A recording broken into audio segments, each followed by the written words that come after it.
Hi guys, on this video magluluto po tayo ng shrimp butter garlic with cheese. Ito po ang ating shrimp at butter garlic at saka quick melt cheese. Tara, luto tayo. Ito po yung pan na pinaglutuan ko ng butter garlic. Tsaka dito ko ilagay yung shrimp. Iano ko dito yung shrimp para maging ano na siya, half cook, tsaka ko siya ilagyan ng cheese. I-half cook ko muna, saka lagyan ng cheese. Ayan na po ang ating garlic. Ating shrimp na meron na tong salt and pepper. Nilagyan ko na ng salt and pepper, tsaka mamaya lagyan ko na ito ng cheese. Konting butter and garlic tsaka cheese, tapos topping na naman ng butter and garlic. Nilagyan ko na po siya ng butter garlic, tsaka after that, after 1 minute, lagyan ko rin siya ng cheese, tapos i-garnish ko na yung natirang butter garlic.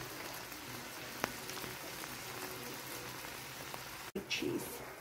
Kaya madali lang siyang lutuin. Madaling ihanda. Tsaka masarap. Maraming cheese. Lagyan ng maraming cheese. Ito na po siya.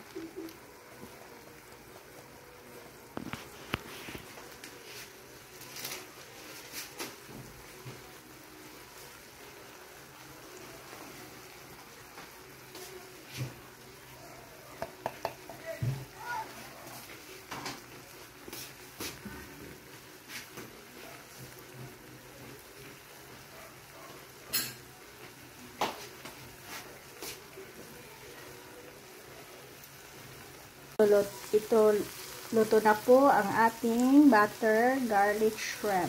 Off na natin, tsaka natin i-plating, tapos ilagay natin yung natirang butter garlic sauce. Yung ating natirang butter garlic sauce.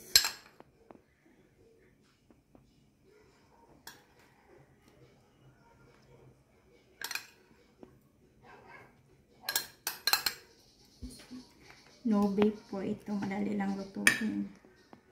Madaling ihanda.